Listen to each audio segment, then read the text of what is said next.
I don't like to talk when I get my makeup on. I don't know, work at CVS. I want to do a fight crime. Yeah, she could probably do that. Make Probably a could. career out of that. Sounds pretty cool. She likes wearing tights. Never? If you force her to. Okay, she yeah, likes I'll it. do it. She'll learn to like it. My ex-girlfriend and I, we invented our first band together. We called it Quick Reptile.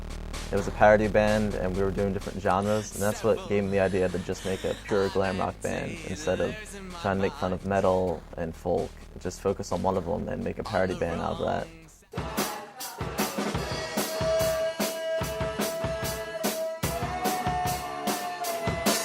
Yeah, we're actually still very good friends. We're very close. She does my makeup. She'll give me ideas for costumes. We'll go shopping together. There's no bad tension there for the most part. We just kind of split up. Hello, Liam's hometown.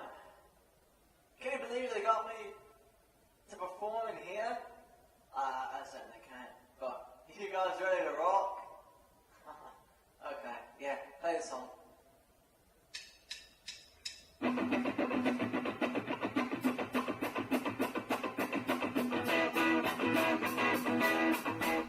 Well, it's a band that I made with my friend Will Foley, and we started it up maybe about 2 years ago now. And we wanted to revitalize the glam rock era of music, so be very flashy and have short rhythm songs with really outrageous lyrics. So that's really what we like to focus on. So I would say Vanity Omni has definitely got glam aspects to it because Mike writes all the music, well, the lyrics, I should say. Me and Neil make the music and stuff like that. Our musical tastes differ from Mike's a little bit, so I feel like his glammy lyrics with me and Neil's rocky kind of play style create this genre that I can't really define. My biggest influences with glam would have to be David Bowie and Mark Bolan. A lot of people don't know who Mark Bolan is, but he pretty much invented the glam rock era.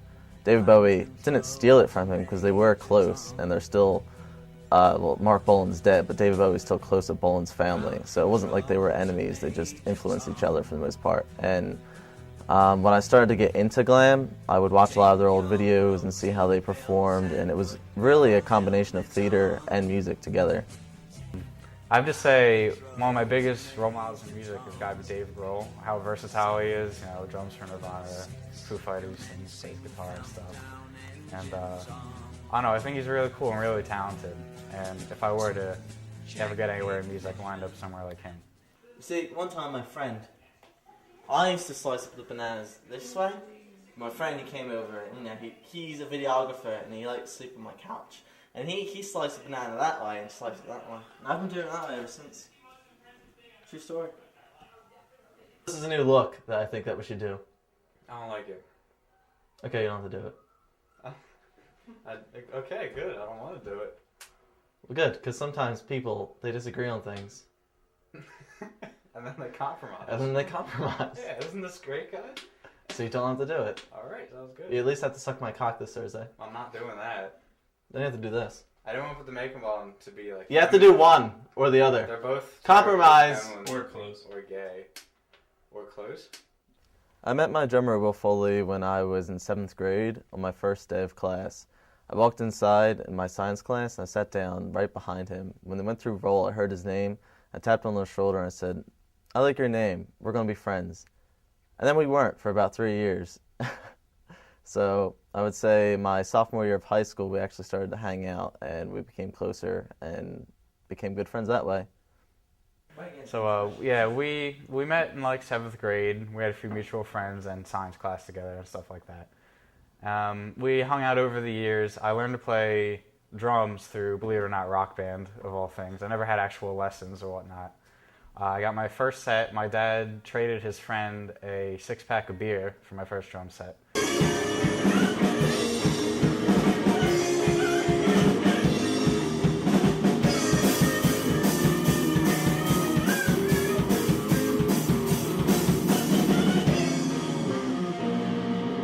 Cried so much his face went, and I knew he was not lying.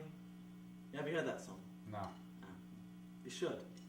Have you not been doing the homework I've been giving you? No, your homework's bullshit. It's not bullshit, it's helping the fucking band, mate. That's bullshit. It's not bullshit. You listen to the albums, you learn how to play the music. You told me to apply mascara for 30 minutes. I did. You have to learn how not to be afraid to do it. I can't do it. You have?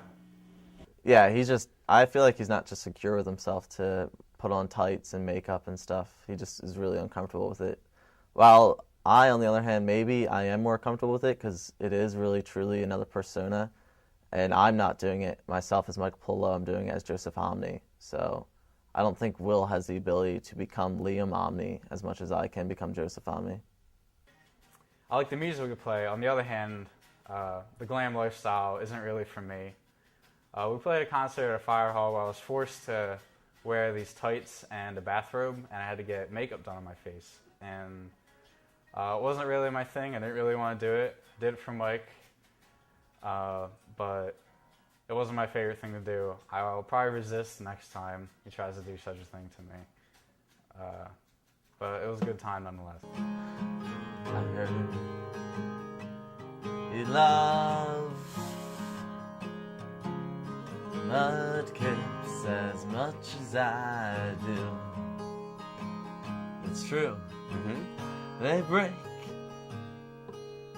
rocks on their chest. They sing, and they're the best mudkips, yeah, yeah. Yeah, yeah.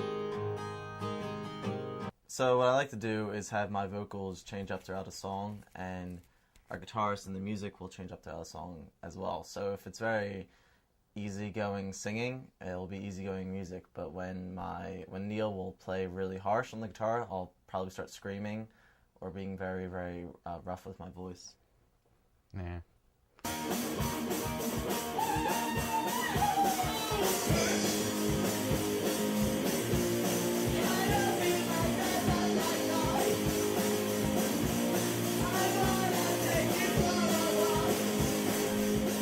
I'm Neil. I play with Will and Mike. I do all the music part of it, except for the drums. That's all Will, of course. I go to Rutgers. I always come play with these guys the weekends I come home. Yeah, I mean, I think Mike's a lot more into this glam thing. He dresses up sometimes. I don't know. I mean, Will doesn't seem to be okay with it, but that's fine, I guess. I know he made him wear tights once. I'll usually wear a shirt like this with a different vest, and I have this couple of vests here. This is a leopard one. Yeah, that's right. Nice. Will doesn't like wearing them as much as I do, but Where'd you find these? these are all women's clothes. Did you get them at Goodwill? Some of them I got from Goodwill, some of them are my sister's. Really? Yes, really. I actually bought this one. I believe I did, yes. Seinfeld. Yeah, it's like a pirate shirt. Poofy shirt. But, as I said, I really enjoy the Victorian. And sometimes I'll wear them even when I'm not in character. I've worn them to a New Year's party, and people thought it was very weird. I thought it was a lot of fun. The original edginess of glam, yeah, I would say so. It's pretty much phased out. Metal kind of counteracted glam, and I do like metal as well. And then glam metal kind of just combined the two, which didn't really make a lot of sense. And nowadays, we don't really have the whole glam rock thing at all. Lady Gaga would be the closest with her weird performances. Initially, I started off, me and the guitarist Neil used to jam all the time, just, for fun. We were trying to produce something, maybe get out there eventually. Yeah, he had his plan every summer to write a lot of songs and get out there. And then with the addition of Mike, we developed lyrics, which is a big part of writing songs. And I feel like if we did get it out there, there's a possibility, because after all, there's a saying goes, if you make it, someone's going to like it. There's all kinds of weird music out there that, that, I don't know, I don't necessarily like, but it has a huge following. So yeah, I feel like initially it started out as a joke, but I mean, if we could go out there, I could see it going somewhere, but yeah, I saw it as a joke at first, definitely. What I think about the future of the band is, I don't know. You've asked me before if I think it's a joke or not, and I was trying to be a bit sadder when I said it could be a joke, but I think if we actually get material out there as a possibility to really become something, a lot of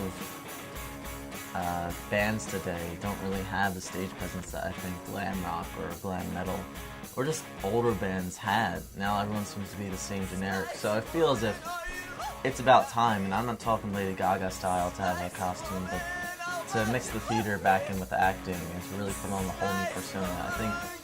I think music needs that again. We're playing Batman after this. You know it. Hell yeah. Hell yeah. Hell yeah.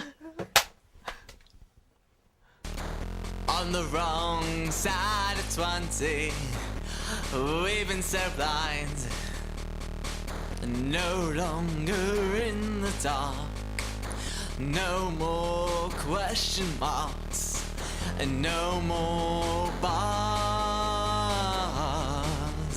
We'll go to the stars. No, you can't stop me now. No, you can't